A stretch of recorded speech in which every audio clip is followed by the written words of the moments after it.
നമസ്കാരം, ഭാരത് ലൈവിലേക്ക് സ്വാഗതം.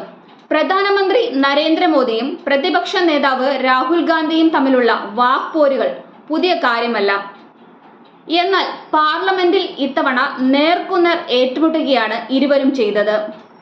രാഹുൽ ഗാന്ധിയുടെ പാർലമെന്റിലെ പ്രസംഗത്തിൽ ഹിന്ദു പരാമർശത്തിന്റെ പേരിലാണ് പ്രധാനമന്ത്രി രാഹുൽ പോര് നടന്നത്.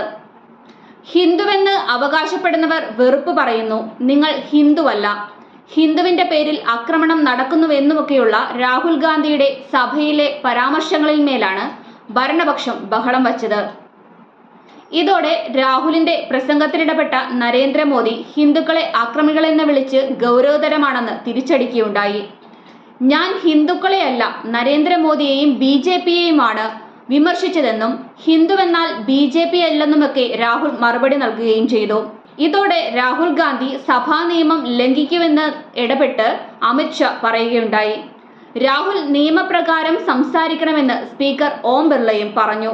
ഭയവും വിദ്വേഷവും പ്രചരിപ്പിക്കാനുള്ളതല്ല ഹിന്ദുമതമെന്ന് BJPയെ കടന്നാക്രമിച്ചുകൊണ്ട് രാഹുൽ ഗാന്ധി പറഞ്ഞത്. ഇതോടെ സഭയിൽ എഴുന്നേറ്റ് നിന്ന പ്രധാനമന്ത്രി രാഹുൽ ഗാന്ധിയുടെ പ്രസംഗം ഹിന്ദുക്കളെ അപമാനിക്കുന്ന രീതിയിലുള്ളതായിരുന്നുവെന്ന് പറയുകയായിരുന്നു. ഹിന്ദുക്കളെ രാഹുൽ ഗാന്ധി ആക്രമണകാരികളായിട്ടാണ് കാണുന്നത്. ഇത് ഗൗരവതരമാണെന്നും രാഹുൽ ഗാന്ധി മാപ്പ് പറയണമെന്നും പ്രധാനമന്ത്രി പറഞ്ഞു. പ്രസംഗത്തിനിടയിൽ രാഹുൽ ഗാന്ധി ശിവന്റെ ചിത്രം ഉയർത്തിക്കാട്ടിയപ്പോൾ സ്പീക്കർ ഇടപെട്ടു. പ്ലക്കാർഡുകൾ ഉയർത്താൻ ചട്ടം അനുവദിക്കുന്നില്ലെന്നും സ്പീക്കർ പറയുകയുണ്ടായി. താൻ ഹിന്ദുക്കളെ അല്ല, പ്രധാനമന്ത്രിയെയും BJPയെയുമാണ് വിമർശിച്ചതെന്നായി രാഹുൽ. ഇത്രയുമായപ്പോൾ രാഹുൽ ഗാന്ധി സഭാചട്ടം ലംഘിക്കുകയാണെന്ന് ആഭ്യന്തരമന്ത്രി അമിത്ഷാ പറഞ്ഞു. ഹിന്ദുക്കൾ കൊലപാതകികളാണെന്നാണ് രാഹുൽ ഗാന്ധി പറയുന്നത്. രാഹുൽ ഗാന്ധിയെ നിലയ്ക്ക് നിർത്തണമെന്നും അമിത്ഷാ പറയുകയുണ്ടായി.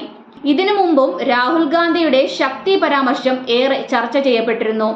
ഭാരത് ജോഡോ യാത്രയുടെ സമാപന സമ്മേളനത്തിലാണ് നമ്മുടെ പോരാട്ടം ശക്തിക്കെതിരെയാണെന്ന് രാഹുൽ ഗാന്ധി പറഞ്ഞത്. ഇത് ഹിന്ദു വികാരം വ്രണപ്പെടുത്തുന്നതാണെന്നും ഈ നിന്ദ്യമായ പ്രസ്താവന മതവികാരം ആഴത്തിൽ വ്രണപ്പെടുത്തുന്നുവെന്നും മതവിഭാഗങ്ങൾക്കിടയിൽ ശത്രുതയുണ്ടാക്കുന്ന പ്രസ്താവനയാണെന്നും ആരോപിക്കുന്നുണ്ടായിരുന്നു. അക്കാലത്ത് ഹിന്ദുവിരുദ്ധ വികാരം മാത്രമല്ല, അഗ്നിപഥ് പദ്ധതിയെക്കുറിച്ചും രാഹുൽ ഗാന്ധി വിമർശിക്കുകയുണ്ടായി. സർക്കാർ അഗ്നിവീരന്മാരെ ഉപയോഗിച്ച് വലിച്ചെറിയുന്ന തൊഴിലാളികളായി കണക്കാക്കുന്നുവെന്നും അവർക്ക് രക്തസാക്ഷി പദവി പോലും നൽകുന്നില്ല എന്നും രാഹുൽ ഗാന്ധി പറയുകയുണ്ടായി. എന്നാൽ രാഹുൽ ഗാന്ധിയുടെ ആരോപണത്തെ പൂർണ്ണമായും തള്ളിക്കൊണ്ടാണ് പ്രതിരോധ മന്ത്രി രാജ്നാഥ് സിംഗ് പ്രതികരിച്ചത്. അഗ്നിവീറുകളെ സർക്കാർ പരിഗണിക്കുന്നില്ല എന്നത് പച്ചക്കള്ളമാണെന്നും ഡ്യൂട്ടിക്കിടയിൽ ജീവൻ വെടിയുന്ന അഗ്നിവീറിന് 1 കോടി രൂപയാണ് നഷ്ടപരിഹാരം നൽകുന്നതെന്നുമാണ് രാജ്നാഥ് സിംഗ് വ്യക്തമാക്കിയത്.